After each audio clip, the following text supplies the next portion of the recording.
मेरा नाम हिना है और मैं जावेद भट्टी और जीनत जावेद की बेटी हूँ। मैं कॉलेज स्टूडेंट हूँ और मैं फेडरल बोर्ड में एग्ज़ाम्स दे रही थी फर्स्ट ईयर के, और मेरा अकाउंट्स में मैं बहुत वीक हूँ और मुझे कोई उम्मीद नहीं थी कि मैं पास होंगी। इवन मैं बहुत डरी हुई थी कि मैं पास होंगी या फेल होंगी। मेरी मॉम भी बहुत टेंशन में थी क्योंकि किसी सब्जेक्ट के लिए प्रिपेयर करना इट्स वेरी हार्ड। सो मेरी जो क्लास में थे सब लोग एक दो सब्जेक्ट्स में फ़ेल हो गए थे, और मेरा रिज़ल्ट जब मैं खो रही थी, मैं रात को भी मैं प्रे कर रही थी कि गॉड मुझे सिर्फ एटलीस्ट पासिंग मार्क्स दे दो कि मेरी मॉम डैड को मुझसे शिकायत ना हो। तो मैंने जैसे रिज़ल्ट खोला, आउट ऑफ मेरी क्लास में 32 स्टूडेंट्स हैं, उसमें सिर्फ 5 स्टूडेंट्स पास हुए थे और बाकी सब एक दो सब्जेक्ट्स में फ़ेल हुए थे।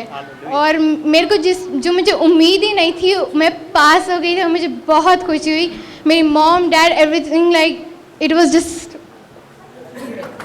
खुदावंद आपको और बरकत दे, क्योंकि जब हम खुदावंद की खिदमत करते हैं ना, तो खुदावंद हमारे हर हालातों में हमें बढ़ाता है।